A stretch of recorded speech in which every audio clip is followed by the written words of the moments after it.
Paper 84. Marriage and Family Life. Material necessity founded marriage, sex hunger embellished it. Religion sanctioned and exalted it. The state demanded and regulated it. While in later times, evolving love is beginning to justify and glorify marriage as the ancestor and creator of civilization's most useful and sublime institution, the home. And home building should be the center and essence of all educational effort.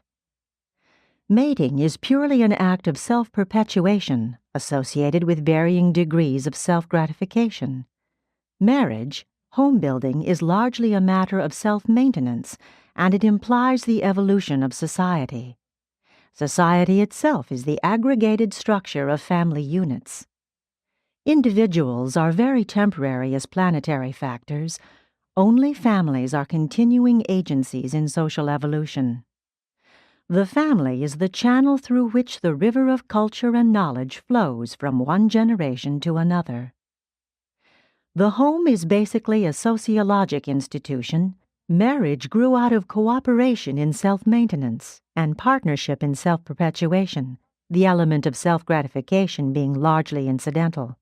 Nevertheless, the home does embrace all three of the essential functions of human existence, while life propagation makes it the fundamental human institution, and sex sets it off from all other social activities. 1. Primitive pair associations. Marriage was not founded on sex relations. They were incidental thereto.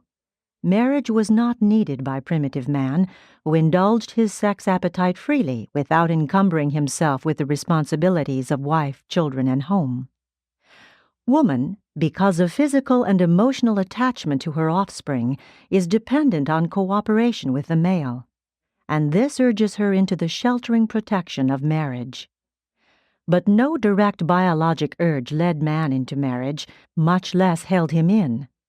It was not love that made marriage attractive to man, but food hunger which first attracted savage man to woman and the primitive shelter shared by her children. Marriage was not even brought about by the conscious realization of the obligations of sex relations. Primitive man comprehended no connection between sex indulgence and the subsequent birth of a child. It was once universally believed that a virgin could become pregnant. The savage early conceived the idea that babies were made in spirit land. Pregnancy was believed to be the result of a woman's being entered by a spirit, an evolving ghost. Both diet and the evil eye were also believed to be capable of causing pregnancy in a virgin or unmarried woman, while later beliefs connected the beginnings of life with the breath and with sunlight. Many early peoples associated ghosts with the sea. Hence, virgins were greatly restricted in their bathing practices. Young women were far more afraid of bathing in the sea at high tide than of having sex relations. Deformed or premature babies were regarded as the young of animals which had found their way into a woman's body as a result of careless bathing or through malevolent spirit activity. Savages, of course, thought nothing of strangling such offspring at birth.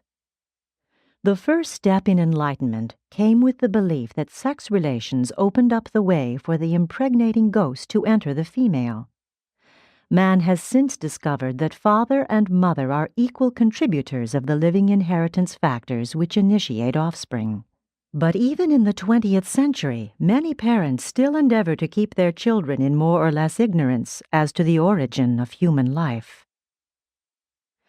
A family of some simple sort was ensured by the fact that the reproductive function entails the mother-child relationship. Mother love is instinctive. It did not originate in the mores as did marriage.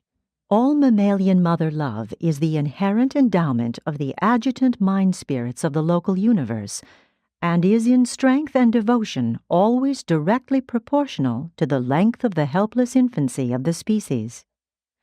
The mother and child relation is natural, strong, and instinctive, and one which, therefore, constrained primitive women to submit to many strange conditions and to endure untold hardships. This compelling mother love is the handicapping emotion which has always placed woman at such a tremendous disadvantage in all her struggles with man. Even at that, maternal instinct in the human species is not overpowering. It may be thwarted by ambition, selfishness, and religious conviction. While the mother-child association is neither marriage nor home, it was the nucleus from which both sprang. The great advance in the evolution of mating came when these temporary partnerships lasted long enough to rear the resultant offspring, for that was homemaking. Regardless of the antagonisms of these early pairs, notwithstanding the looseness of the association, the chances for survival were greatly improved by these male-female partnerships. A man and a woman cooperating, even aside from family and offspring, are vastly superior in most ways to either two men or two women. This pairing of the sexes enhanced survival and was the very beginning of human society. The sex division of labor also made for comfort and increased happiness. 2. The early mother family. The woman's periodic hemorrhage and her further loss of blood at childbirth early suggested blood as the creator of the child, even as the seat of the soul, and gave origin to the blood bond concept of human relationships. In early times, all descent was reckoned in the female line, that being the only part of inheritance which was at all certain. The primitive family, growing out of the instinctive biologic blood bond of mother and child, was inevitably a mother family, and many tribes long held to this arrangement.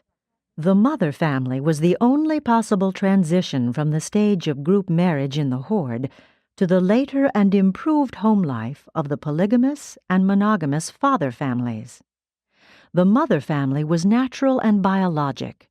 The father family is social, economic, and political. The persistence of the mother family among the North American red men is one of the chief reasons why the otherwise progressive Iroquois never became a real state. Under the mother family mores, the wife's mother enjoyed virtually supreme authority in the home. Even the wife's brothers and their sons were more active in family supervision than was the husband. Fathers were often renamed after their own children. The earliest races gave little credit to the father, looking upon the child as coming altogether from the mother. They believed that children resembled the father as a result of association, or that they were marked in this manner because the mother desired them to look like the father. Later on, when the switch came from the mother family to the father took all credit for the child, and many of the taboos on a pregnant woman were subsequently extended to include her husband. The prospective father ceased work as the time of delivery approached, and at childbirth he went to bed along with the wife, remaining at rest from 3 to 8 days. The wife might arise the next day and engage in hard labor, but the husband remained in bed to receive congratulations. This was all a part of the early mores designed to establish the father's right to the child. At first, it was the custom for the man to go to his wife's people, but in later times, after a man had paid or worked out the bride price, he could take his wife and children back to his own people. The transition from the mother family to the father family explains the otherwise meaningless prohibitions of some types of cousin marriages, while others of equal kinship are approved. With the passing of the hunter mores, when herding gave man control of the chief food supply, the mother family came to a speedy end. It failed simply because it could not successfully compete with the newer father family. Power lodged with the male relatives of the mother could not compete with power concentrated in the husband-father. Woman was not equal to the combined tasks of childbearing and of exercising continuous authority and increasing domestic power. The oncoming of wife-stealing and later wife-purchase hastened the passing of the mother family. The stupendous change from the mother family to the father family is one of the most radical and complete right-about-face adjustments ever executed by the human race. This change led at once to greater social expression and increased family adventure. 3. The family under father dominance.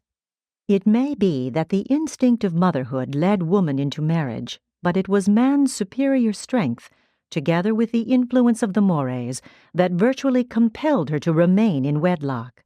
Pastoral living tended to create a new system of mores, the patriarchal type of family life. And the basis of family unity under the herder and early agricultural mores was the unquestioned and arbitrary authority of the father.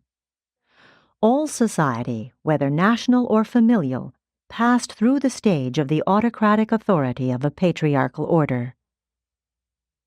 The scant courtesy paid womankind during the Old Testament era is a true reflection of the mores of the herdsman. The Hebrew patriarchs were all herdsmen, as is witnessed by the saying, "The Lord is my shepherd." But man was no more to blame for his low opinion of woman during past ages than was woman herself. She failed to get social recognition during primitive times because she did not function in an emergency. She was not a spectacular or crisis hero. Maternity was a distinct disability in the existence struggle. Mother love handicapped women in the tribal defense. Primitive women also unintentionally created their dependence on the male by their admiration and applause for his pugnacity and virility. This exaltation of the warrior elevated the male ego, while it equally depressed that of the female and made her more dependent. A military uniform still mightily stirs the feminine emotions. Among the more advanced races, women are not so large or so strong as men. Woman, being the weaker, therefore became the more tactful. She early learned to trade upon her sex charms. She became more alert and conservative than man, though slightly less profound. Man was woman's superior on the battlefield and in the hunt, but at home, woman has usually outgeneraled even the most primitive of men.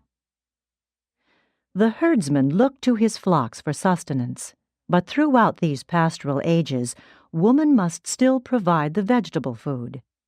Primitive man shunned the soil. It was altogether too peaceful, too unadventuresome. There was also an old superstition that women could raise better plants. They were mothers. In many backward tribes today, the men cook the meat, the women the vegetables. And when the primitive tribes of Australia are on the march, the women never attack game, while a man would not stoop to dig a root. Woman has always had to work. At least right up to modern times, the female has been a real producer. Man has usually chosen the easier path, and this inequality has existed throughout the entire history of the human race. Woman has always been the burden bearer, carrying the family property and tending the children, thus leaving the man's hands free for fighting or hunting. Woman's first liberation came when man consented to till the soil, consented to do what had theretofore been regarded as woman's work. It was a great step forward when male captives were no longer killed, but were enslaved as agriculturists.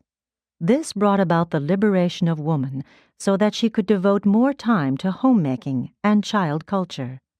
The provision of milk for the young led to earlier weaning of babies, hence to the bearing of more children by the mothers thus relieved of their sometimes temporary barrenness, while the use of cow's milk and goat's milk greatly reduced infant mortality. Before the herding stage of society, mothers used to nurse their babies until they were 4 and 5 years old.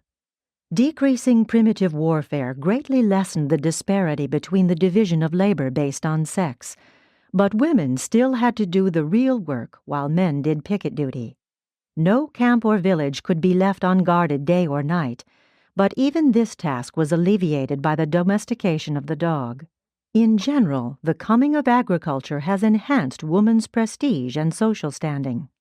At least this was true up to the time man himself turned agriculturist.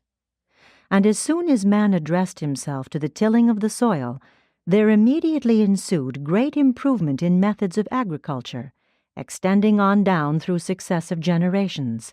In hunting and war, man had learned the value of organization, and he introduced these techniques into industry, and later, when taking over much of woman's work, greatly improved on her loose methods of labor. 4. Woman's status in early society. Generally speaking, during any age, woman's status is a fair criterion of the evolutionary progress of marriage as a social institution, while the progress of marriage itself is a reasonably accurate gauge registering the advances of human civilization. Woman's status has always been a social paradox. She has always been a shrewd manager of men. She has always capitalized on man's stronger sex urge for her own interests and to her own advancement. By trading subtly upon her sex charms, she has often been able to exercise dominant power over man, even when held by him in abject slavery. Early woman was not to man a friend, sweetheart, lover, and partner, but rather a piece of property, a servant or slave, and, later on, an economic partner, plaything, and childbearer. Nonetheless, proper and satisfactory sex relations have always involved the element of choice and cooperation by woman, and this has always given intelligent women considerable influence over their immediate and personal standing, regardless of their social position as a sex. But man's distrust and suspicion were not helped by the fact that women were all along compelled to resort to shrewdness in the effort to alleviate their bondage. The sexes have had great difficulty in understanding each other. Man found it hard to understand woman, regarding her with a strange mixture of ignorant mistrust and fearful fascination, if not with suspicion and contempt. Many tribal and racial traditions relegate trouble to Eve, Pandora, or some other representative of womankind. These narratives were always distorted so as to make it appear that the woman brought evil upon man, and all this indicates the one-time universal distrust of woman. Among the reasons cited in support of a celibate priesthood, the chief was the baseness of woman. The fact that most supposed witches were women did not improve the olden reputation of the sex. Men have long regarded women as peculiar, even abnormal. They have even believed that women did not have souls, therefore were they denied names. During early times, there existed great fear of the first sex relation with a woman. Hence, it became the custom for a priest to have initial intercourse with a virgin. Even a woman's shadow was thought to be dangerous. Childbearing was once generally looked upon as rendering a woman dangerous and unclean, and many tribal mores decreed that a mother must undergo extensive purification ceremonies subsequent to the birth of a child. Except among those groups where the husband participated in the lying-in, the expectant mother was shunned, left alone. The ancients even avoided having a child born in the house. Finally, the old women were permitted to attend the mother during labor, and this practice gave origin to the profession of midwifery. During labor, scores of foolish things were said and done in an effort to facilitate delivery. It was the custom to sprinkle the newborn with holy water to prevent ghost interference. Among the unmixed tribes, childbirth was comparatively easy, occupying only 2 or 3 hours. It is seldom so easy among the mixed races. If a woman died in childbirth, especially during the delivery of twins, she was believed to have been guilty of spirit adultery. Later on, the higher tribes looked upon death in childbirth as the will of heaven. Such mothers were regarded as having perished in a noble cause. The so-called modesty of women respecting their clothing and the exposure of the person grew out of the deadly fear of being observed at the time of a menstrual period. To be thus detected was a grievous sin, the violation of a taboo. Under the mores of olden times, every woman, from adolescence to the end of the childbearing period, was subjected to complete family and social quarantine 1 full week each month. Everything she might touch, sit upon, or lie upon was defiled. It was for long the custom to brutally beat a girl after each monthly period in an effort to drive the evil spirit out of her body. But when a woman passed beyond the childbearing age, she was usually treated more considerately, being accorded more rights and privileges. In view of all this, it was not strange that women were looked down upon, Even the Greeks held the menstruating woman as one of the three great causes of defilement, the other two being pork and garlic. However foolish these olden notions were, they did some good, since they gave overworked females, at least when young, 1 week each month for welcome rest and profitable meditation. Thus could they sharpen their wits for dealing with their male associates the rest of the time. This quarantine of women also protected men from oversex indulgence, thereby indirectly contributing to the restriction of population and to the enhancement of self-control. A great advance was made when a man was denied the right to kill his wife at will. Likewise, it was a forward step when a woman could own the wedding gifts. Later, she gained the legal right to own, control, and even dispose of property. But she was long deprived of the right to hold office in either church or state. Woman has always been treated more or less as property, right up to and in the 20th century after Christ. She has not yet gained worldwide freedom from seclusion under man's control. Even among advanced peoples, man's attempt to protect woman has always been a tacit assertion of superiority. But primitive women did not pity themselves as their more recently liberated sisters are wont to do. They were, after all, fairly happy and contented. They did not dare to envision a better or different mode of existence. 5. Woman under the developing mores. In self-perpetuation, woman is man's equal, but in the partnership of self-maintenance, she labors at a decided disadvantage. And this handicap of enforced maternity can only be compensated by the enlightened mores of advancing civilization and by man's increasing sense of acquired fairness. As society evolved, the sex standards rose higher among women because they suffered more from the consequences of the transgression of the sex mores. Man's sex standards are only tardily improving as a result of the sheer sense of that fairness which civilization demands. Nature knows nothing of fairness, makes woman alone suffer the pangs of childbirth. The modern idea of sex equality is beautiful and worthy of an expanding civilization, but it is not found in nature. When might is right, man lords it over woman. When more justice, peace, and fairness prevail, she gradually emerges from slavery and obscurity. Woman's social position has generally varied inversely with the degree of militarism in any nation or age. But man did not consciously nor intentionally seize woman's rights and then gradually and grudgingly give them back to her. All this was an unconscious and unplanned episode of social evolution. When the time really came for woman to enjoy added rights, she got them, and all quite regardless of man's conscious attitude.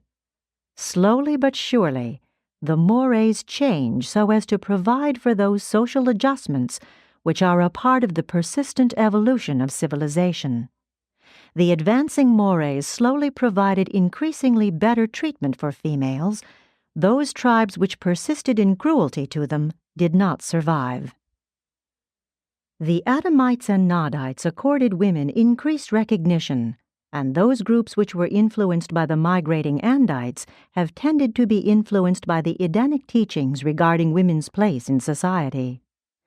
The early Chinese and the Greeks treated women better than did most surrounding peoples, but the Hebrews were exceedingly distrustful of them.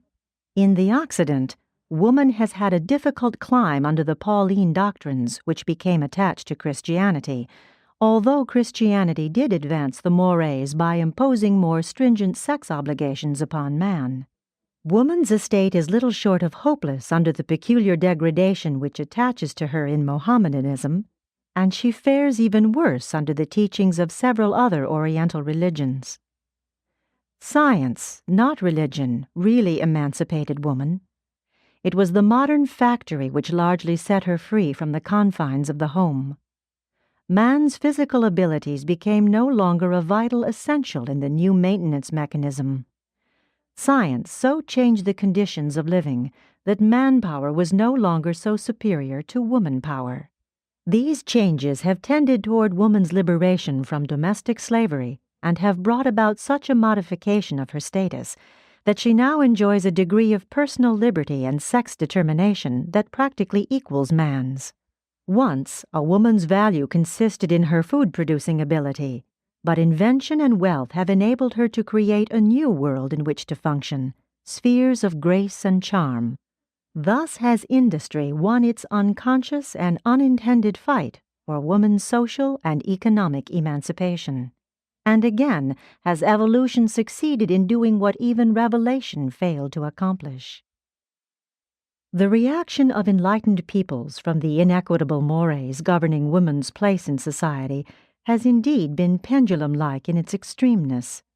Among industrialized races, she has received almost all rights and enjoys exemption from many obligations, such as military service. Every easement of the struggle for existence has redounded to the liberation of woman, and she has directly benefited from every advance toward monogamy. The weaker always makes disproportionate gains in every adjustment of the mores in the progressive evolution of society. In the ideals of pair marriage, woman has finally won recognition, dignity, independence, equality, and education. But will she prove worthy of all this new and unprecedented accomplishment? Will modern woman respond to this great achievement of social liberation with idleness, indifference, barrenness, and infidelity? Today, in the 20th century, woman is undergoing the crucial test of her long world existence. Woman is man's equal partner in race reproduction, hence just as important in the unfolding of racial evolution. Therefore has evolution increasingly worked toward the realization of women's rights. But women's rights are by no means men's rights. Woman cannot thrive on man's rights any more than man can prosper on woman's rights. Each sex has its own distinctive sphere of existence, together with its own rights within that sphere. If woman aspires literally to enjoy all of man's rights, then, sooner or later, pitiless and emotionless competition will certainly replace that chivalry and special consideration which many women now enjoy, and which they have so recently won from men. Civilization never can obliterate the behavior gulf between the sexes. From age to age the mores change, but instinct never. Innate maternal affection will never permit emancipated woman to become man's serious rival in industry. Forever, each sex will remain supreme in its own domain, domains determined by biologic differentiation and by mental dissimilarity. Each sex will always have its own special sphere, albeit they will ever and anon overlap. Only socially will men and women compete on equal terms. 6.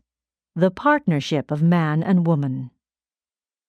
The reproductive urge unfailingly brings men and women together for self-perpetuation, but alone does not ensure their remaining together in mutual cooperation, the founding of a home.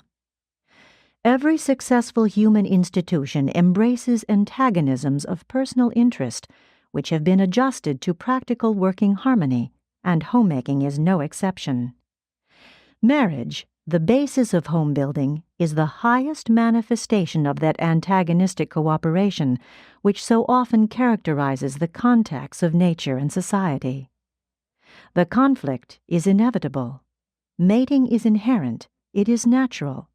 But marriage is not biologic, it is sociologic. Passion ensures that man and woman will come together, but the weaker parental instinct and the social mores hold them together. Male and female are, practically regarded, two distinct varieties of the same species living in close and intimate association. Their viewpoints and entire life reactions are essentially different. They are wholly incapable of full and real comprehension of each other. Complete understanding between the sexes is not attainable. Women seem to have more intuition than men, but they also appear to be somewhat less logical.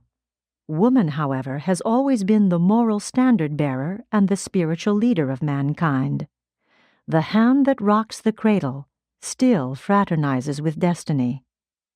The difference of nature, reaction, viewpoint, and thinking between men and women, far from occasioning concern, should be regarded as highly beneficial to mankind, both individually and collectively.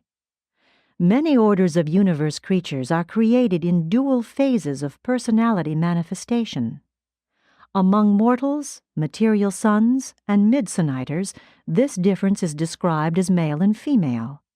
Among seraphim, cherubim, and Urantia companions, it has been denominated positive or aggressive and negative or retiring.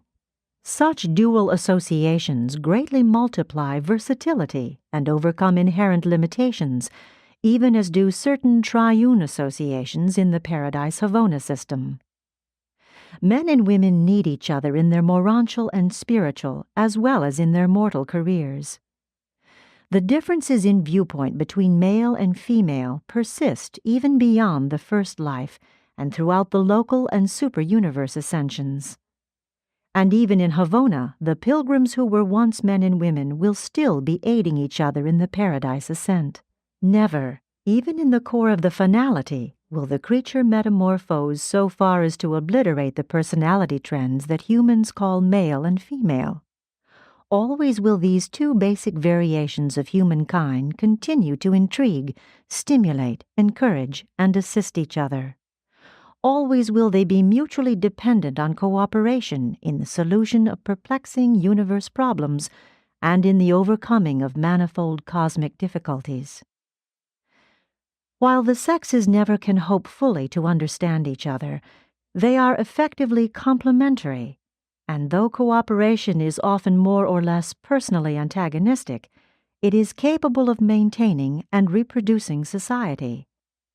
Marriage is an institution designed to compose sex differences, meanwhile affecting the continuation of civilization and ensuring the reproduction of the race.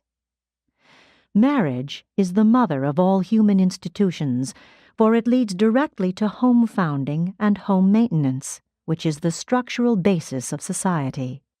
The family is vitally linked to the mechanism of self-maintenance. It is the sole hope of race perpetuation under the mores of civilization, while at the same time it most effectively provides certain highly satisfactory forms of self-gratification. The family is man's greatest purely human achievement, combining as it does the evolution of the biologic relations of male and female with the social relations of husband and wife. 7. The ideals of family life. Sex mating is instinctive. Children are the natural result, and the family thus automatically comes into existence. As are the families of the race or nation, so is its society. If the families are good, the society is likewise good. The great cultural stability of the Jewish and of the Chinese peoples lies in the strength of their family groups. Woman's instinct to love and care for children conspired to make her the interested party in promoting marriage and primitive family life. Man was only forced into home building by the pressure of the later mores and social conventions. He was slow to take an interest in the establishment of marriage and home because the Sex Act imposes no biologic consequences upon him. Sex association is natural, but marriage is social and has always been regulated by the mores. The mores, religious, moral, and ethical, together with property, pride, and chivalry, stabilize the institutions of marriage and family. Whenever the mores fluctuate, there is fluctuation in the stability of the home marriage institution. Marriage is now passing out of the property stage into the personal era. Formerly, man protected woman because she was his chattel, and she obeyed for the same reason. Regardless of its merits, this system did provide stability. Now, woman is no longer regarded as property, and new mores are emerging designed to stabilize the marriage-home institution. 1. The new role of religion. The teaching that parental experience is essential. The idea of procreating cosmic citizens, the enlarged understanding of the privilege of procreation, giving sons to the father. 2. The new role of science. Procreation is becoming more and more voluntary, subject to man's control. In ancient times, lack of understanding ensured the appearance of children in the absence of all desire, therefore. 3. The new function of pleasure lures. This introduces a new factor into racial survival. Ancient man exposed undesired children to die. Moderns refuse to bear them. 4. The enhancement of parental instinct. Each generation now tends to eliminate from the reproductive stream of the race those individuals in whom parental instinct is insufficiently strong to ensure the procreation of children, the prospective parents of the next generation. But the home as an institution, a partnership between one man and one woman, dates more specifically from the days of Dalmatia, about 500,000 years ago, the monogamous practices of Andon and his immediate descendants having been abandoned long before. Family life, however, was not much to boast of before the days of the Nadites and the later Adamites. Adam and Eve exerted a lasting influence on all mankind. For the first time in the history of the world, men and women were observed working side by side in the garden. The Edenic ideal, the whole family as gardeners, was a new idea on Urantia. The early family embraced a related working group, including the slaves, all living in one dwelling. Marriage and family life have not always been identical, but have of necessity been closely associated. Woman always wanted the individual family, and eventually she had her way. Love of offspring is almost universal and is of distinct survival value. The ancients always sacrificed the mother's interests for the welfare of the child. An Eskimo mother even yet licks her baby in lieu of washing. But primitive mothers only nourished and cared for their children when very young. Like the animals, they discarded them as soon as they grew up. Enduring and continuous human associations have never been founded on biologic affection alone. The animals love their children. Man, civilized man, loves his children's children. The higher the civilization, the greater the joy of parents in the children's advancement and success. Thus the new and higher realization of name pride comes into existence. The large families among ancient peoples were not necessarily affectional.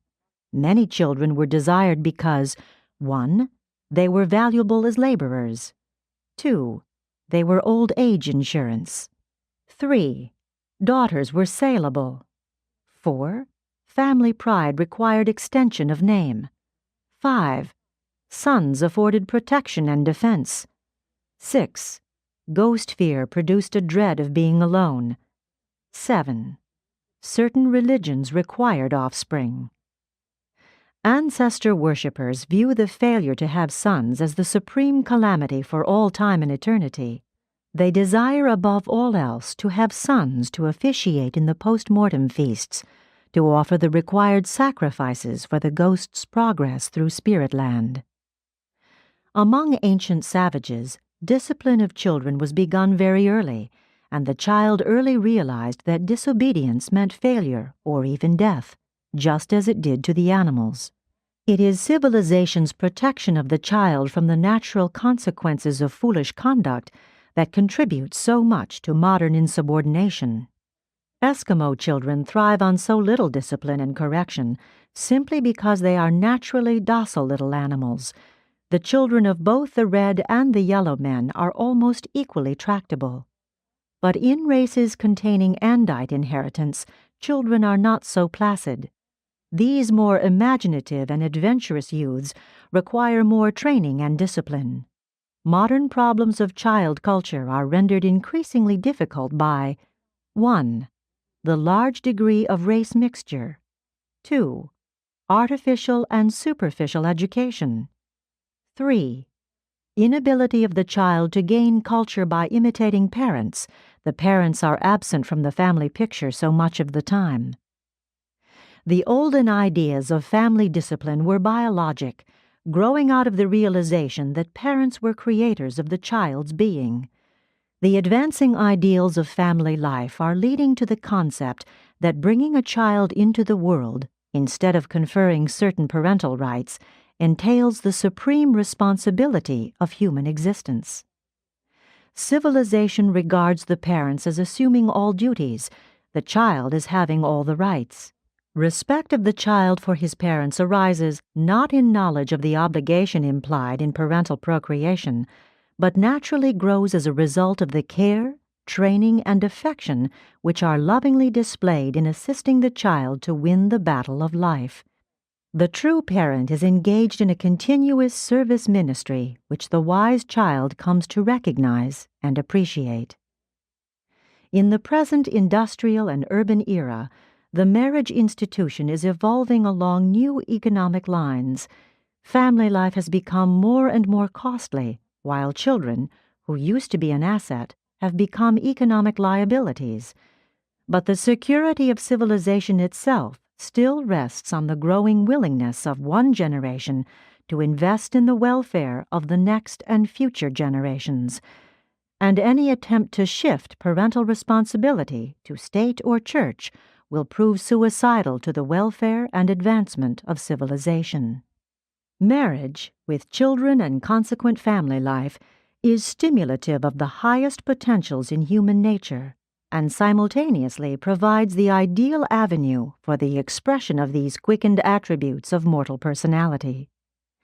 The family provides for the biologic perpetuation of the human species. The home is the natural social arena wherein the ethics of blood brotherhood may be grasped by the growing children.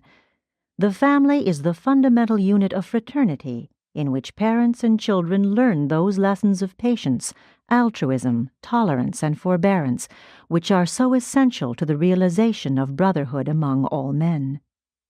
Human society would be greatly improved if the civilized races would more generally return to the family council practices of the Andites. They did not maintain the patriarchal or autocratic form of family government. They were very brotherly and associative, freely and frankly discussing every proposal and regulation of a family nature. They were ideally fraternal in all their family government.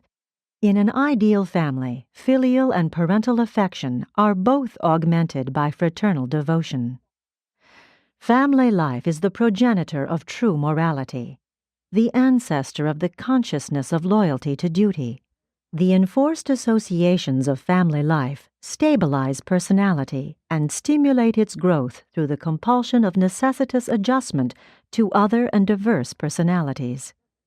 But even more, a true family, a good family, reveals to the parental procreators the attitude of the Creator to his children, while at the same time such true parents portray to their children the first of a long series of ascending disclosures of the love of the Paradise Parent of all universe children. 8. Dangers of self-gratification. The great threat against family life is the menacing rising tide of self-gratification, the modern pleasure mania. The prime incentive to marriage used to be economic. Sex attraction was secondary. Marriage, founded on self-maintenance, led to self-perpetuation and concomitantly provided one of the most desirable forms of self-gratification. It is the only institution of human society which embraces all three of the great incentives for living. Originally, property was the basic institution of self-maintenance, while marriage functioned as the unique institution of self-perpetuation. Although food satisfaction, play, and humor, along with periodic sex indulgence, were means of self-gratification, it remains a fact that the evolving mores have failed to build any distinct institution of self-gratification. And it is due to this failure to evolve specialized techniques of pleasurable enjoyment that all human institutions are so completely shot through with this pleasure pursuit. Property accumulation is becoming an instrument for augmenting all forms of self-gratification, while marriage is often viewed only as a means of pleasure. And this overindulgence, this widely spread pleasure mania, now constitutes the greatest threat that has ever been leveled at the social evolutionary institution of family life, the home. The violet race introduced a new and only imperfectly realized characteristic into the experience of humankind, the play instinct coupled with the sense of humor. It was there in measure in the Sangics and Andonites, but the Adamic strain elevated this primitive propensity into the potential of pleasure, a new and glorified form of self-gratification. The basic type of self-gratification, aside from appeasing hunger, is sex gratification, and this form of sensual pleasure was enormously heightened by the blending of the Sangics and the Andites.